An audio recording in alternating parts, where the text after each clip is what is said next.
네, 여러분 안녕하세요. 모네의 운학입니다. 오늘 여러분과 함께 공부할 작품은요, 이상화의 나의 침실로라는 시입니다. 제가 이 나의 침실로라는 작품을 연구를 하면서 어떻게 하면 효과적으로 이 나의 침실로라는 이 시의 이미지를 잘 전달할 수 있을까 고민을 했는데요. 여기 화면을 한번 보시면은 침실이 있는데 조명이 무슨 색인가요? 네, 빨간색이죠. 그래서 이 빨간색의 조명을 굳이 침실에 넣은 이유를 한번 궁금해 주시기 바라고요. 이 이상화의 나의 침실로는요, 제가 이 작품을 읽었을 때는 검은색, 빨간색, 약간 검붉은색 이런 이미지가 많이 떠올랐어요. 그래서 이 점에 주목을 해서 이 작품을 공부해 주시면 좋겠습니다. 그러면 가장 첫 번째로 한번 시의 제목을 분석해 볼까요? 나의 침실로라고 했어요. 그랬을 때는요, 여기서 나가 보이죠? 여기서 나는 아무래도 시적 화자일 것이다. 이렇게 생각을 하시면 되고, 또 이 화자가 원하는 방향, 로는 어떤 방향을 뜻하는 부사격 조사인데요.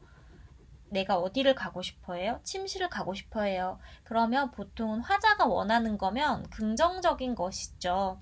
내가 가고 싶어져 하는 곳이니까요. 그러면 침실이 여기서 중요한 시적 대상이 되고 또는 시적 공간이 되고 이 침실이 어떤 의미를 가지고 있을까? 그리고 이 나는 어떠한 심리와 어떠한 정서를 가지고 있을까? 이런 부분에 한번 주목을 해서 이 작품을 공부해 주시면 되겠습니다.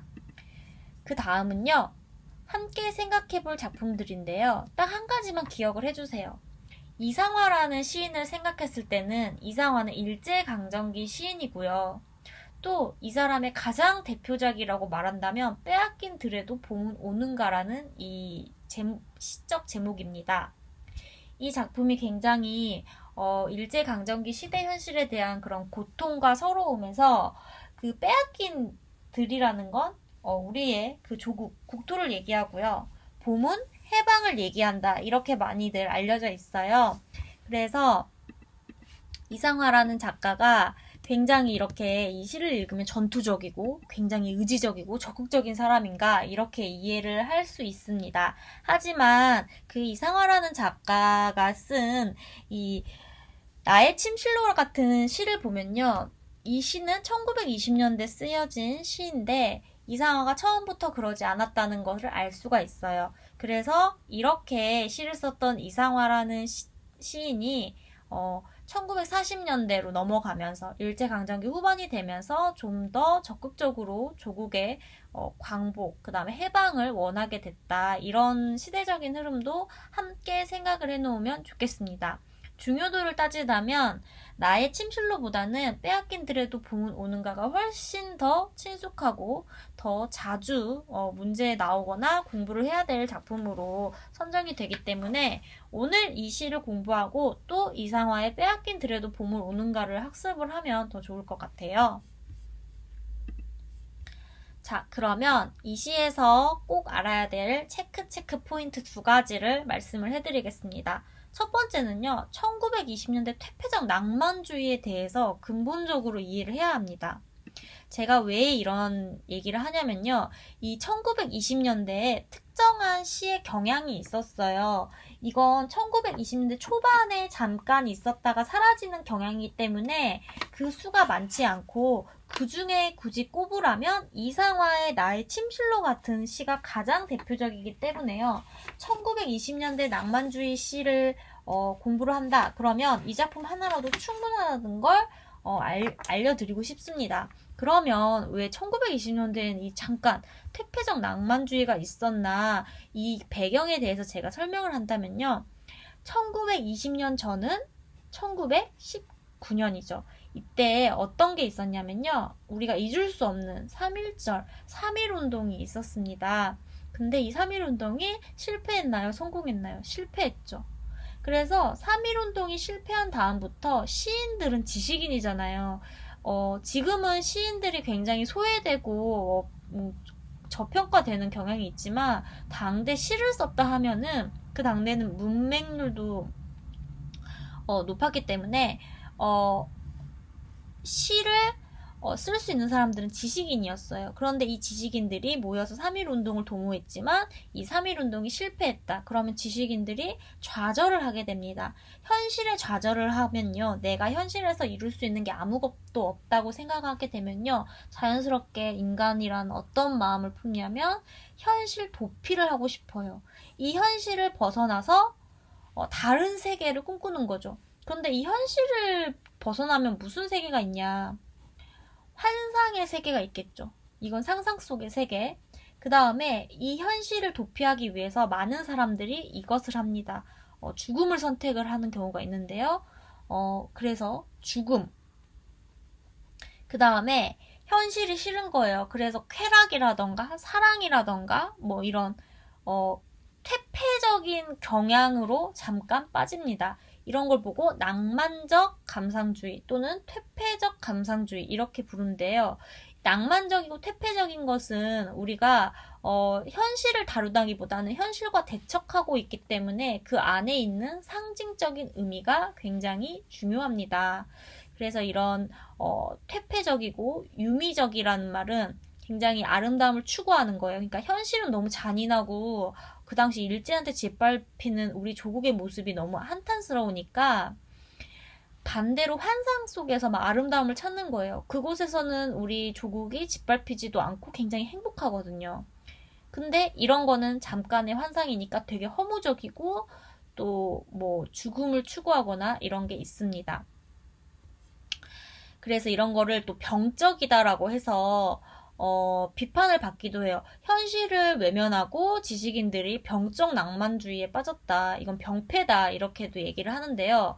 이런 경향이 또 이제 일본 문학에서도 영향을 많이 받았습니다. 비슷한 작가를 두 명을 얘기를 하자면요. 미시마 유키오라는 그 일본의 대표적인 작가가 있고요. 다자이 오사무라는 인간 실격으로 유명한 작가가 있어요. 미시마 유키오의 그 금각사라던가 다자이 오사무의 인간 실격 같은 경우도 굉장히 이 이상화의 나의 침실로와 비교해서 읽으신다면 재밌을 수 있거든요. 일본이고 한국이지만 물론 그때 시대 상황은 일본이 나쁜 나라였죠. 우리나라 사람들 너무 괴롭히고 조국을 침략했으니까요. 하지만 이 작가들도 약간 병적인 퇴폐주의를 선호했다면 이때 이상화의 시적 경향도 그런 쪽을 추구했다. 이렇게 이해를 하면 됩니다. 그래서 그러한 관점에 기반을 해서 이 시는 꼭 이해를 해야 됩니다. 자, 그 다음에 두 번째는요. 이 시에서 가장 많이 나오는 단어가 바로 마돈나라는 단어예요. 그러면 이 마돈나가 침실보다도 아까 제목에서 봤던 침실보다도 더 많이 반복이 되면 반복은 항상 문학에서 강조라고 했죠. 이 마돈나가 대체 무슨 의미이길래 이렇게 시적 화자가 강조를 하고 있을까? 이런 것도 함께 체크를 하고 보셔야 합니다. 자, 그러면 드디어 첫 번째 연을 보겠습니다. 마돈나, 지금은 밤도 모든 목고지에 다니노라. 피곤하여 돌아가려는도다. 아, 너도 먼동이 트기 전으로 수밀도에 내 가슴 이슬이 맺도록 달려오너라. 자, 이렇게 일연이 끝나는데요. 이 시의 전문을 미리 읽어온 사람들은 이 시가 굉장히 길어요. 이 시는 총 12연으로 이루어져 있는데 각 연의 첫 번째마다 똑같이 어떤 이름을 호명하냐면 마돈나라는 이름을 호명합니다. 그러면은 이 시를 읽을 때 마돈나 하면은 지금 미국의 최고의 팝 가수가 떠오르는 사람이 있을 거예요. 마돈나를 자연스럽게. 뭐 또 성당에 다니는 사람들은 마돈나의 그 의미가 뭐죠? 성모 마리아를 뜻하는데요. 여기서는요, 그 팝가수 마돈나, 어떤 여성을 뜻하는 뭐 섹시한 여성을 뜻하는 그런 마돈나의 그 현대적인 의미가 아니라 성모 마리아라는 의미를 생각을 해주시면서 이 마돈나를 이해해야 됩니다. 자, 마돈나 이렇게 부르는 건 돈어법이라고 하고요. 이 마돈나한테 지금 이야기를 하고 있는 상황입니다. 이 시는 그래서 1년부터 12년까지 모두 다 마돈나에게 뭔가를 요구하고 또는 청유하고 얘기하는 상황입니다. 지금은 밤도 모든 목거지에 다니노라. 자, 지금의 시간적인 배경은 언제예요? 밤이죠. 그럼 밤이라는 거는 잘 생각해 보면 이상화한테 밤이란 조국의 그 비참한 현실, 일제강점기의 시대 현실이라고 또 해석을 할 수가 있어요. 모든 목고지에 다니노라. 밤에 이 목고지가 뭐냐면요. 지금 목고지라고 이 얘기를 하는데요. 그 여러 사람이 놀이나 잔치 등에 모이는 순 우리말이 바로 목고지입니다. 뭐 대학교에 가서 내가 뭐 MT를 간다 했을 때는 그 동아리에서 MT를 간다 이럴 때는 동아리 목고지 간다 이렇게도 표현을 할 수 있거든요. 그래서 밤에 그 놀이나 잔치 등에 다닌다. 피곤해서 내가 돌아가려고 한다. 이렇게 얘기를 한 거죠. 왜 밤에 막 잔치나 놀이를 할까요? 이 비극적인 현실에서 이 순간의 고통을 잊을 때는 쾌락이 필요하잖아요. 순간의 유희. 그래서 뭐 목고지에 다닌다. 이렇게도 해석을 할 수가 있죠. 아, 이렇게 감탄형이 나오죠. 너도 먼동이 트기 전으로 수밀도의 내 가슴에 이슬이 맺도록 달려오너라 이렇게 얘기하는데요. 지금이 밤이니까 먼 동이 트기 전, 아침이 오기 전까지 나한테 달려와요. 근데 이 부분의 묘사가 사실은 이건 굉장히 야하다 이렇게 표현을 할 수가 있거든요. 수밀도는 뭐냐면 살과 물이 많고 맛이 단 복숭아라는 의미예요. 그러니까 수밀도의 내 가슴이란 건 복숭아처럼 이제 봉긋 솟은 그 두 개의 가슴을 이제 복숭아로 묘사를 하는 거죠. 근데 그 가슴에 뭐가 맺도록, 이슬이 맺도록 달려오라는 건 빨리 밤에 나를 보기 위해서 너 땀이 날 만큼 그렇게 빨리 와. 이런 얘기를 하는 거예요. 그러면 이 화자는 마돈나를 만나고 싶어서 갈구하고 그리고 또 마돈나가 보고 싶어서 희망하고 있구나. 이렇게 생각을 하는데요.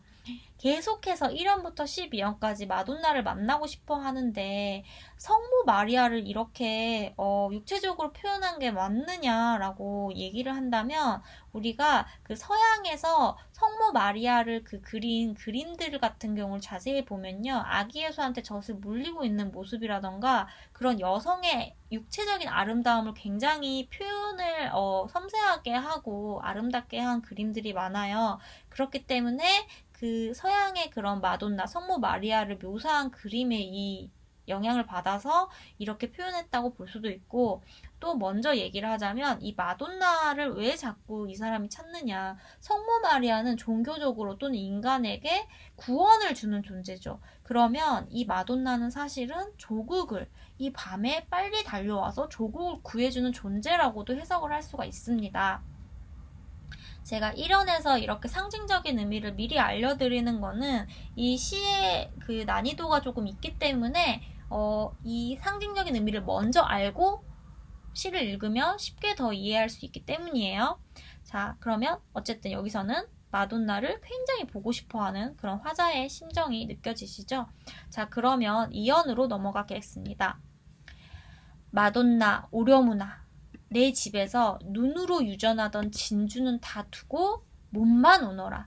빨리 가자. 우리는 밝음이 오면 어딘지 모르게 숨는 두 별이여라.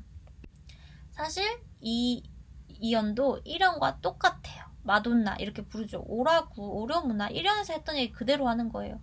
내 집에서 눈으로 유전하던 진주는 다 두고 뭐만 오너라? 몸만 오너라. 자, 눈으로 유전하던 진주라는 건요. 여기서는요. 유전이 물려받아 내려온다는 거예요. 그러니까 이 마돈나가 가지고 있는 진주는 다 놔두고 나한테 와. 몸만 와. 이거는 여기서 진주는 부정적인 의미, 그러니까 물질적인 가치관을 뜻하는 거겠죠. 그러니까 물질적인 거나 속세적인 건 다 떠나고 너 스스로만 나한테 와. 그러니까 마음만 가지고 너의 온전한 육체만 가지고 와라. 다른 건 다 필요 없다. 이런 얘기를 비유를 하고 있는 거예요. 그 다음에 빨리 가자. 마돈나와 함께 가자고 청유하고 있죠. 우리는 밝음이 오면 어딘지 모르게 숨는 두 별이여라 라고 얘기를 하고 있어요. 여기서는 이 두 별이 나와 마돈나를 얘기하고 있고요. 밝음이 오면, 그러니까 아침이 오면, 아침이 온다는 건 현실이 다가온다는 거예요. 어떤 현실? 일제강점기 현실이 오면 어딘지 모르는 숨는 두 별이라는 건 여기서 약간 회피적이고 불안하고 이 시대에 정정당당하게 맞서지 못하는 그런 불안한 마음을 표현했기 때문에 숨는다고 표현을 한 거죠. 자, 그 다음에 3년을 보겠습니다. 마돈나 구석지고도 어두운 마음의 거리에서 나는 두려워 떨며 기다리노라. 아, 어느덧 첫 닭이 울고 묵 개가 짖도다. 나의 아씨여, 너도 듣느냐? 자, 이렇게 끝나고 있는데요. 구석지고도 어두운 마음의 거리 어디예요? 바로 일제강점기의 조국의 현실을 얘기하는 거죠. 나는 두려워 떨며 기다리고 놀아. 내가 이상화라는 그 작가 또는 그 당시 시대를 살아갔던 사람들의 마음이 어때요? 두려워서 기다려요. 누구를? 마돈나를 기다리고 있지만 곧 마돈나는 여기서 절대적인 존재라고 생각을 하면 조국 광복을 가져다 줄 존재니까 두려워 떨면서 우리나라가 언제 해방이 되나 이렇게 기다린다는 얘기예요. 그 다음에 어느덧 첫 닭이 울고 묵 개가 짖도다. 시간이 아까 밤이었죠. 일연에서는. 근데 지금 계속 시간이 이동을 하면서 지금 아침이 된 그런 상황이 되는 거죠. 나의 아씨여 너도 듣느냐 라고 얘기하는데요. 여기서 마돈나가 제가 성모 마리아로도 해석을 할 수 있다고 하는데 또 다른 의미로 그냥 젊은 여성을 부를 때, 젊은 여성을 예의 바르게 부를 때 또 마돈나라고 합니다. 그래서 여기서 마돈나는 여성을 뜻하는 거예요. 근데 여성이란 게 상징적인 의미로 우리가 모성애라고 얘기를 하고요. 이 땅을 여자에 비유를 합니다. 그래서 뭐 가이아라고 해서 그리스 로마 신화에서도 그 대지가 굉장히 만물을 탄생시키는 그런 역할을 하잖아요. 그래서 여기서는 여자 자체가 굉장히 우리를 품어줄 수 있는 대상 또는 구원해줄 수 있는 대상 이렇게 생각을 하면 됩니다. 이 남자라는 존재, 그 다음에 여자라는 존재를 생각을 했을 때요. 남자에게는 이렇게 생각을 하면 될 것 같아요. 여자라는 남자, 여자 이런 관계를 생각했을 때 남자에게 여자는 첫 번째 어머니가 있죠. 나를 낳아준 그런 모성을 상징할 수도 있고요. 두 번째는 성적으로 어떤 여자와 사랑을 해서 또 자녀를 낳고 이렇게 하는 이성적인 대상 이렇게 볼 수가 있어요. 근데 이 마돈나라는 칭호는 성모 마리아 또는 어머니를 뜻한다면 모성, 그 다음에 그냥 아가씨를 뜻한다면 이성적인 사랑을 얘기하죠. 그래서 이 마돈나라는 건 굉장히 중의적인 의미고요. 이런 의미를 좀 떠올리면서 이 시가의 상징적인 의미 이런 걸 생각하면 될 것 같아요. 그래서 마돈나는 모든 여성 이렇게 이해를 할 수가 있습니다. 그러면 이 여성은 이제 구원의 대상이자 또 우리를 품어주는 대상이니까 지금 비참한 조국의 상황에서 어떻게든 구원받고 싶은 그런 화자의 간절한 마음이 드러난다고 생각을 하면 됩니다. 자, 그 다음 연을 볼게요. 마돈나, 지난 밤이 새도록 내 손수 닦아둔 침실로 가자, 침실로. 드디어 시의 제목이 나왔죠. 시의 제목이 나의 침실로였잖아요. 그러면 이 침실의 의미는 뭐냐? 바로, 침실은 아늑한 곳이죠. 내가 밤에 막 목고지. 여러 사람들의 놀이나 잔치 등에서 막 피곤해. 근데 마돈나를 너무 기다리고 있어. 근데 내가 밤이 새도록 손수 닦아줬어요. 침실로. 그래서 1연에서는 마돈나가 좀 성적인 대상으로도 생각이 되고 또 내가 원하는 대상으로 생각이 되고 그러니까 이 마돈나라는 존재는 굉장히 복합적인 존재인 거예요. 그러면 침실이라는 곳은 또 두 가지로 해석이 됩니다. 내가 어릴 때 어머니가 침실에서 이제 안아주잖아요. 나를 보호해줬던 장소기도 하고 두 번째는 뭐 관능적인 사랑이 이루어지는 그냥 아가씨로 생각한다면 그런 곳이긴 한데 어쨌든 침실이라는 곳은 그 화자가 가고 싶어하는 곳이죠. 마돈나와 함께. 그 다음에 낡은 달은 빠지려는데 내 귀가 듣는 발자국 오 너의 것이냐 라고 물어보고 있어요. 낡은 달이 빠지려한다는 게 이제 해가 돋는 그런 상황인 거죠. 그래서 달이 서서히 보이지 않는 상황이고 내 귀가 듣는 무슨 소리? 발자국 소리가 드는 거예요. 그럼 이런 거는 청각적 이미지로 볼 수 있습니다. 그 다음에 오 이런 게 영탄이죠. 너의 것이냐, 마돈나 드디어 네가 오느냐, 이렇게 생각을 하고 있습니다. 그래서 지금 굉장히 초조하게 마돈나를 기다리고 있는 상황이구나. 아, 우리의 마돈나가 언제 올까요?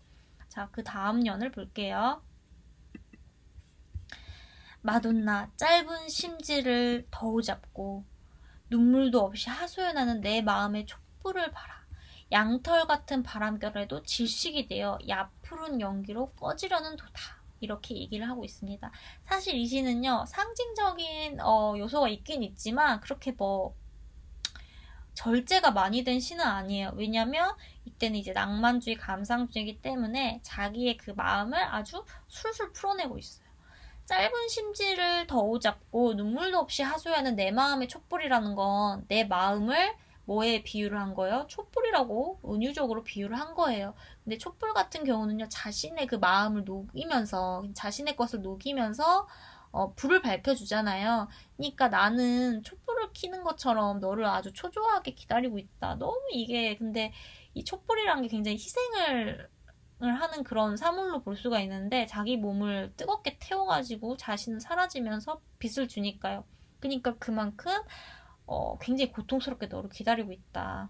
그 다음에 양털 같은 바람이, 그러니까 엄청 그 살살 바람만 불어도 내가 촛불이니까 질식이 돼서 내가 꺼질 것 같다. 그러니까 너 언제 와? 너무 초조해. 이런 느낌을 주고 있어요. 그 다음 년을 볼게요. 마돈나 오너라 가자 앞산 그림애가 도깨비처럼 발도 없이 이곳 가까이 오도다. 아 행여나 누가 부른지 가슴이 뛰누나 나의 아시여 너를 부른다. 자, 와, 그 다음에 가자, 앞산, 그림애가. 그림애는 여기서 그림자를 얘기합니다. 도깨비처럼 발도 없이 이곳 가까이 온다. 그림자가 온다는 건요, 그림자는 어둠이잖아요. 굉장히 깜깜한 거잖아요. 그게 막 와. 그러니까 너무 불안한 거야. 근데 이 그림자는 뭘 또 상징해요? 밤, 그림자 모두 다 어둠의 이미지죠. 일제강점기의 부정적 현실이 자꾸 오는 거예요. 아, 행여나 볼룬지 가슴이 뛰누나 나의 아시여 너를 부른다. 그래서 빨리 마돈나를 만나고 싶다. 너를 부르고 있다. 자, 그 다음 연을 볼게요. 마돈나, 날이 새련다. 빨리 오려무나. 사원의 쇠복이 우리를 비웃기 전에 내 손에 내 목을 안아라. 우리도 이 밤과 같이 오랜 나라로 가고 말자. 이렇게 얘기를 하는데요. 아, 날이 셀 때까지 마돈나 왔어? 안 왔어? 안 왔어요. 그러니까 빨리 오라고 얘기하는 거예요.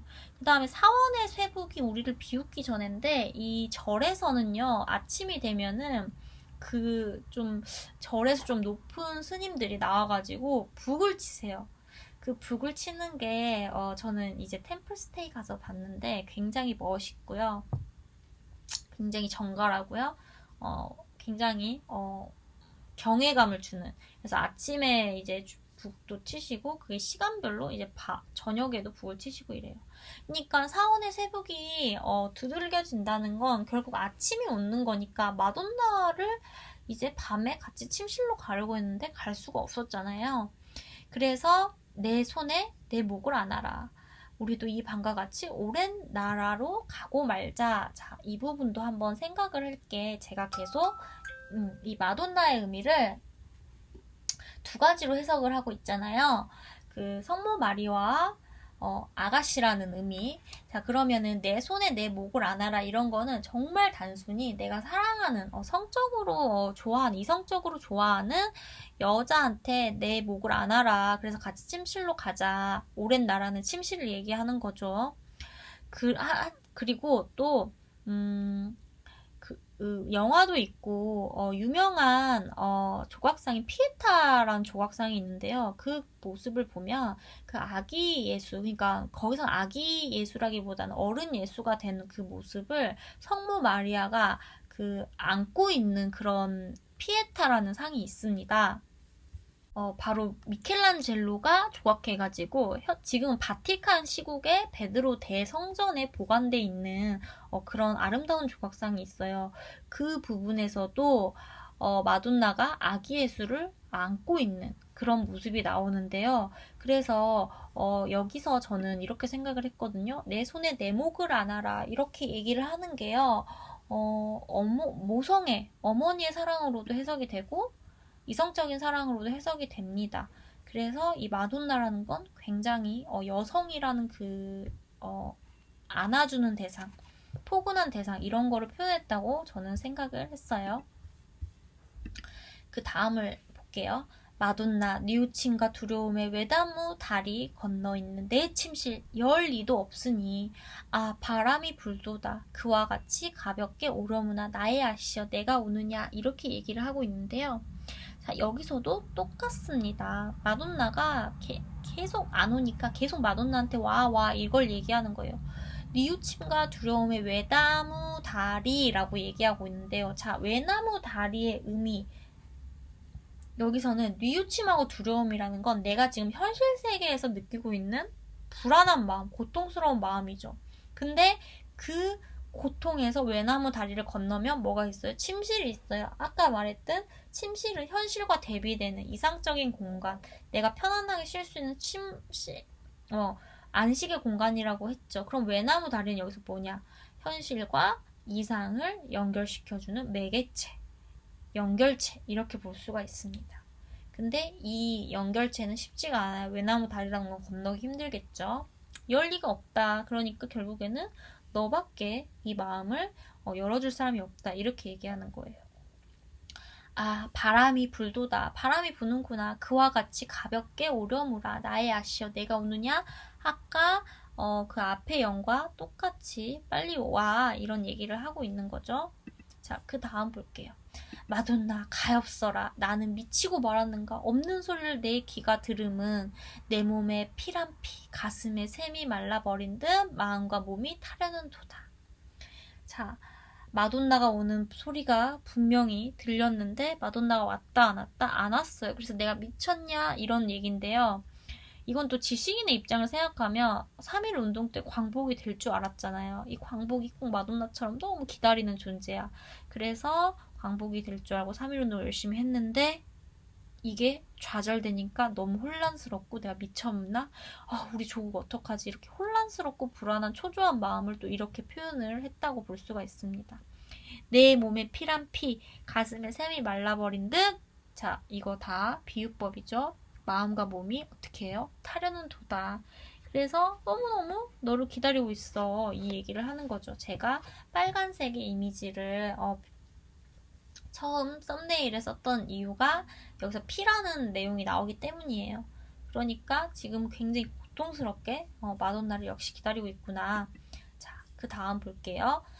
마돈나 언젠들 안 갈 수 있으랴. 갈 테면 가자. 끌려 가지 말고. 너는 내 말을 믿는 말이야. 내 침실이 부활의 동굴임을 내야 알련만. 자, 마돈나 언제든 안 갈 수 있으랴. 그러니까 너는 나랑 가야 된다. 이거를 부정적인 거를 해서 서리적으로 물어보는 거죠. 갈 테면 가자. 끌려가지 말고 우리가 고통스럽게 끌려가지 말고 어떻게? 우리 스스로 가자. 너는 내 말을 믿는 마리아. 자, 여기서 성모 마리아라는 의미가 이제 드러나는 거죠. 아가씨라고도 했다가 내 침실이 부활의 동굴임을 내야 알련다. 자, 예수님이 이제 부활하셨다. 이런 성서의 내용은 대충은 다들 알고 계실 거예요. 그래서 이 침실이라는 공간이 단순히 이성적인 사랑을 하는 공간이 아니라 예수가 다시 태어나듯 조국이 다시 새롭게 태어나는 동굴이라고 표현을 했다고 볼 수 있어요. 지금까지 긴 연을 같이 하고 있는데 계속 어떤 연에서든 마돈나를 기다리고 있던 마음이 공통된 주제로 이제 보일 것일 거예요. 그래서 시가 길다고 해서 어려운 건 절대 아닙니다. 이 시는 모든 연이 같은 주제를 향해 가고 있어요. 마돈나, 밤이 주는 꿈, 우리가 얻는 꿈. 사람이 안고 뒹구는 목숨의 꿈이 다르지 않으니 어린애 가슴처럼 세월 모르는 나의 침실로 가자. 아름답고 오랜 거기로 라고 얘기하고 있어요. 밤이 주는 꿈. 밤이라는 건 부정적인 현실에서 내가 무슨 꿈을 꿀까? 광복이라는 꿈을 꿀죠. 우리가 얻는 꿈. 지식인들, 그 다음에 많은 조국의 사람들이 뭐를 생각하고 있어요? 뭘 얻고 있어요? 조국이라는 조국 해방이라는 꿈을 얽고 있어요. 사람이 안고 궁구는 목숨의 꿈. 그래서 여기서 뒹군다는 건 뒹군다는 거거든요. 그래서 사람이 안고 뒹구는 목숨의 꿈. 그러니까 정말 우리가 목숨을 걸 만큼 이루고 싶은 꿈이 다르지 않다. 아, 어린애 가슴처럼 세월 모르는 나의 침실로 가자. 아름답고 오랜 거기로. 여기는 이상적인 세계가 침실이라고 표현을 하면 광복을 얘기를 하는 거죠. 그래서 어린애 가슴처럼이라고 표현한 건 순수한 공간이에요. 조국을 해방하려는 그 믿음과 의지, 그게 굉장히 순수한 거잖아요. 자, 그러면 드디어 마지막 연을 보겠습니다. 마돈나, 별들의 웃음도 흐려지려 하고 어두운 밤 물결도 잦아지려는 도다. 아, 안개가 사라지기 전으로 내가 와야지. 나의 아시여 너를 부른다. 이렇게 끝났는데요. 별들의 웃음이 이제 어떻게 돼? 흐려지려 하고 있어요. 그 말이 아까 아침이 계속 다가오고 있다고 했죠. 그 다음에 어두운 밤물결도 지금 잦아지려는 도다. 잦아지고 있어요. 그러니까 고통스러운 현실이 점점 다가와. 일제가 다가와. 그래서 안개가 사라지기 전으로 내가 와야지. 광복을 이뤄줄 너 구원의 존재가 와야지. 나의 아시여 너를 부른다. 자, 이렇게 얘기를 할 수가 있습니다. 그래서 이 시의 주제는 마돈나에 대해서 1연부터 12연까지 계속 기다렸어요. 근데 마돈나가 왔다 안 왔다 안 왔어. 그건 아직 조국 광복이 되지 않았던 현실을 상징할 수 있죠. 그 다음에 아름답고 영원한 안식처. 그곳에는 뭐가 있다? 조국의 해방이 있다. 그것에 대한 갈망, 그 다음에 갈구 이렇게 주제의식을 생각하면 됩니다. 사실 이상화 같은 시인은요, 이렇게 낭만주의 시인으로 굉장히 온화한 태도를 거치다가 일제의 폭압과 고통이 너무 심해지니까 빼앗긴 들에도 봄은 오는가 같은 시를 썼는데요. 저는 빼앗긴 들에도 봄은 오는가 같은 시가 굉장히 의지적인 면도 있지만 분명 20년대 그 낭만적인 그 봄이 온 것에 대한 푸르름이라던가 봄이 오는 그 생동감을 표현한 부분은 분명 낭만주의적인 요소가 여전히 유지되고 있다고 보거든요. 그래서 오늘은 여러분들이 이상화의 나의 침실로를 이제 공부를 하고 또 이상화의 빼앗긴 들에도 봄은 오는가라는 작품도 주목을 해주시면 되겠습니다. 오늘은 여기까지고요. 좋아요와 구독 눌러주세요. 다음 시간에 다시 만나요. 안녕.